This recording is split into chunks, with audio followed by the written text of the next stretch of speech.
Today we have a Model GE. The model number is GBSC0HCXARWW. Welcome to DIY Repair Now. Read all the warnings, and during this video you will see one or more of these icons to help you do this repair safe.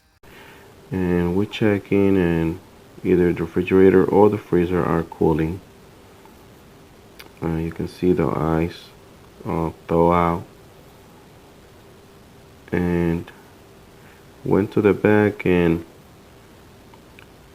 we can hear the fan going, but the compressor it's not making any noise. It's not, sounds like it's not on, or something is going on.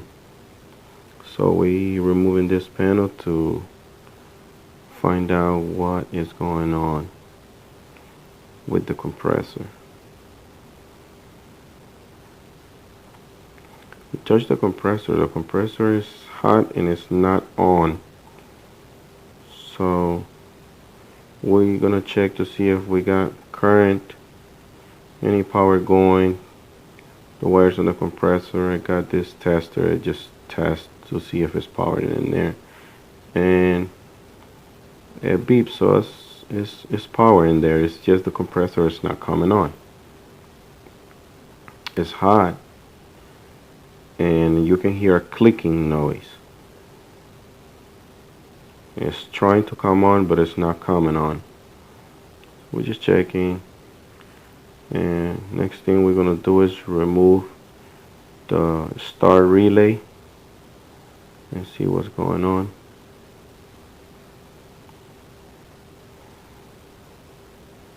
And so you can see the relay, it has two terminals, orange and a black one. It's going to it, and this is the one turns on the compressor. It seems like it's gonna have to be replaced. In this case, we probably put a 3-in-1. I'll explain to you guys later what's going on and what I'm doing right now.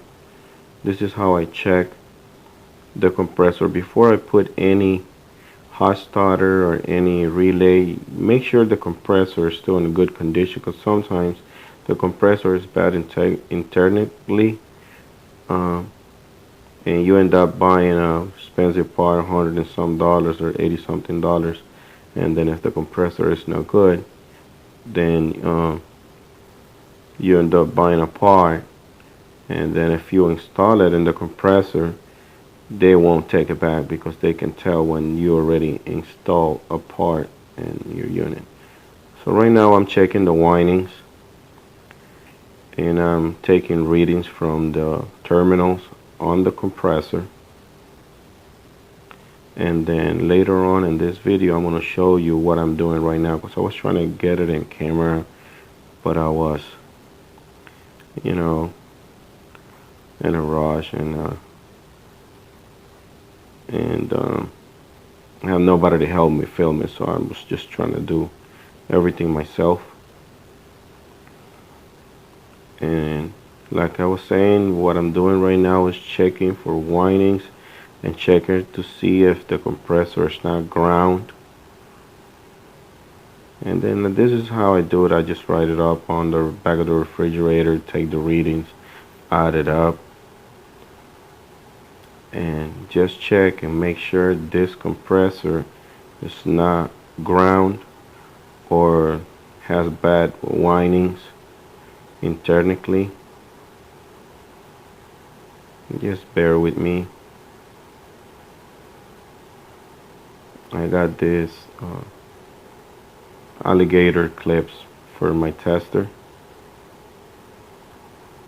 and what I'm going to do right now is scrape a little bit of paint on the compressor, on top of the compressor, in a way that you can see the metal, that way you got a good connection. So just test, put one of the leads on the top of the compressor and test all three terminals coming out of the compressor, and then if it give you any ohms reading, that means is grounded. So the compressor is ground, I'm sorry, and it will have to be replaced. But in this case, is testing good. Here we have a readings from terminals. I'll explain to you right now what I'm doing in a piece of paper. This is how I check for ground. This is the first thing you gotta do. You gotta test the terminals to the top of the compressor, and then, like I was saying, just test each terminal. And in some models it would give you the terminals in this pattern, but the model that we're working on today is this one. So yes, like I was saying, scrape a little bit of paint from the top of the compressor and just check for ohms or continuity. If you got a tester with beep, just test it, and if it beeps or if it gives you any ohms, that means this compressor is no good. To give you any kind of reading, it shouldn't give you any reading, otherwise this compressor is bad. This is how you do it. Just check all three terminals, and this is how we check windings. We got three terminals, and I like to number them. You don't have to, but I like to write it down as 1, 2, and 3, and then just take reading between them three, and it gives me between 1 and 2, it gives me 5.9. Between 2 and 3, it gives me 8.2, and this is my total reading between both.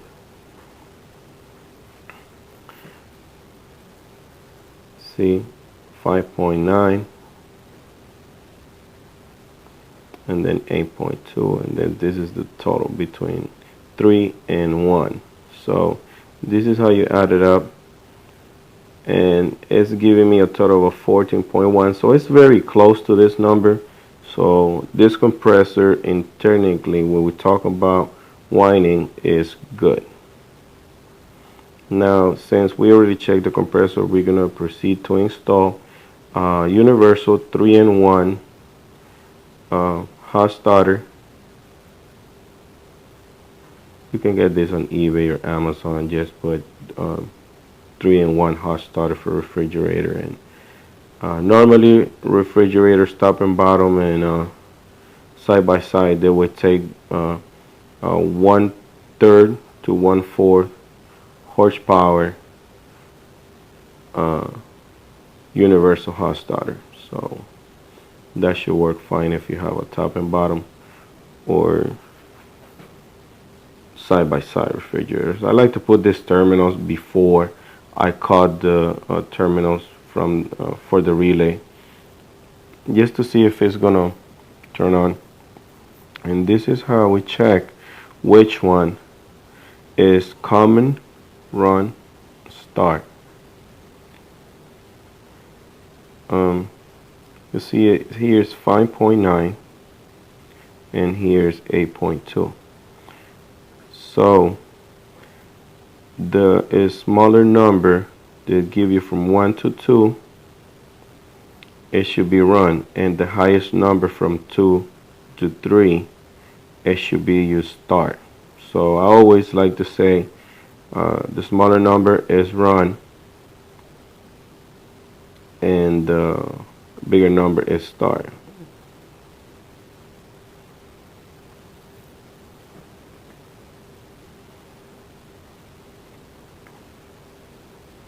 Then if you can get a hot start with run capacitor adapter, if you have a refrigerator that has a run capacitor, you should buy a hot starter that has a run capacitor adapter.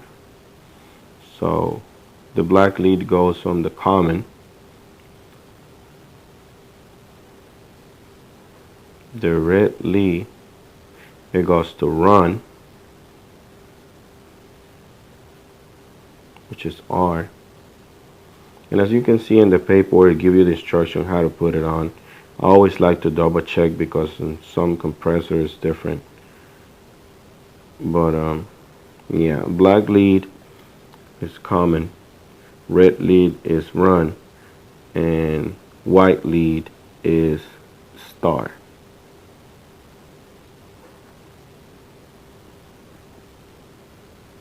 Just trying to make sure they connect it right.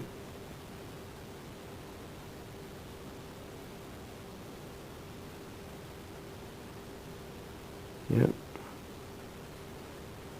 And here's the lids. See, I like to buy these male leads just to test, because we never know when the homeowner is going to say, no, I don't want to do the job, so I don't cut the terminals that goes to the relay. I just, use them to make the compressor to come on. So right now, as soon as I turn it on, the compressor came on and it's working fine. We're gonna let it run. If the condenser is getting hot, that's a good sign the compressor is working fine. I want to burn myself. This line, the pressure line, pressure height line, is supposed to get hot. And this is a hot line as well. So yeah, I got a thermometer here. You don't really need to. If as soon as you feel, see, as you can see, it's giving me a reading of 84 Fahrenheit. So this compressor is working fine. Now we're gonna let it run for a little while and make sure it's not giving any high amperage, just to double check it's gonna work fine. I'm still making sure the compressor is giving, is the condenser is getting warm.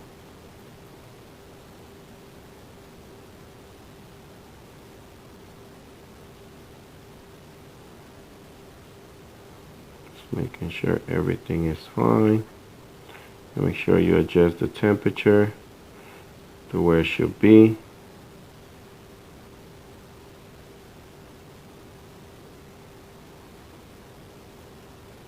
I always like to put in recommendation settings, or one number above the recommendation setting, but you can just adjust the temperature however you had it before it started giving you a problem.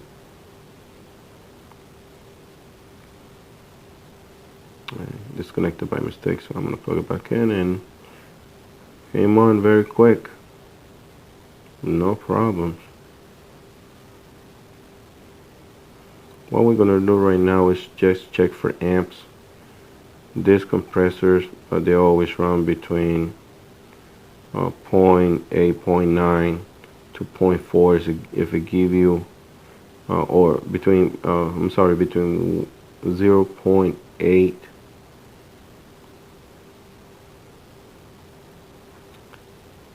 and 1.4. If it give you a reading above 1.4, 1.5, it's running a little high amperage.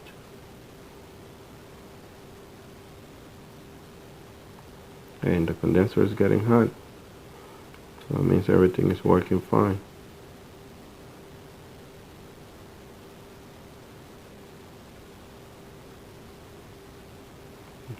As you can see, I got 0.9.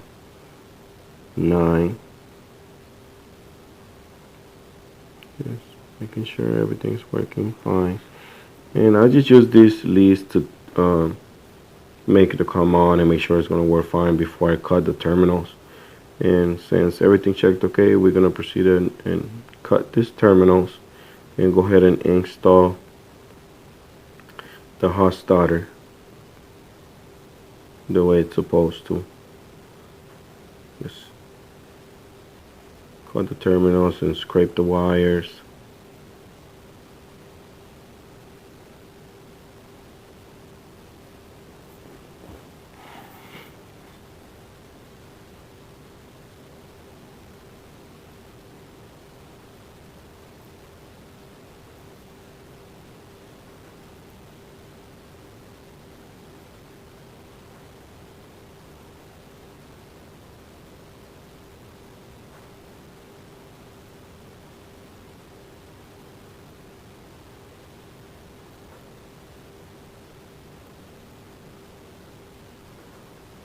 Let's make sure you don't cut the wire through, because then the wire uh, is not gonna be strong enough.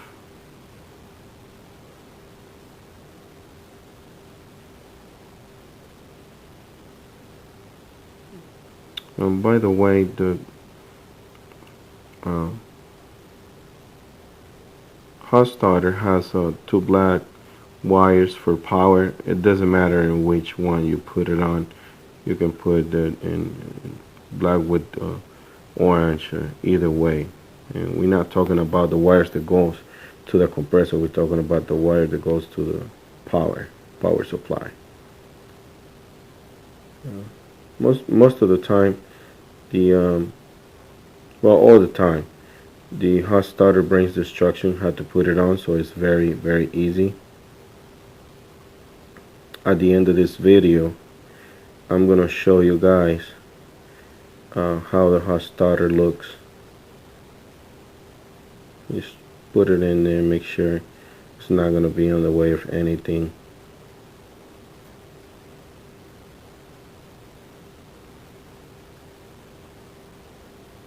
And that's it. Put the back panel and put all the screws to the back panel. That's very important because it's made to be in the back of the refrigerator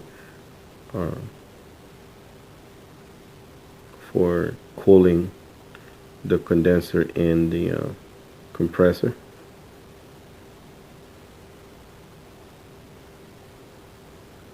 Just put in the last screws.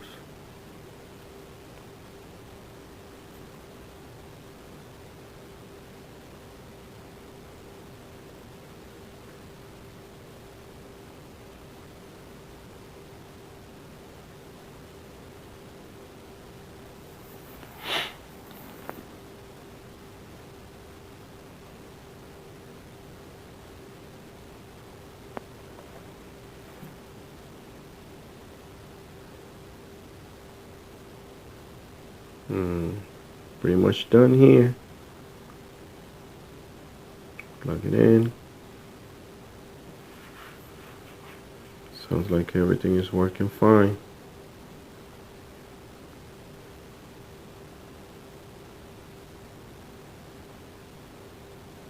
Yep, blowing cold air. Making sure the bottom fan motor is working fine. And let's just dump this water.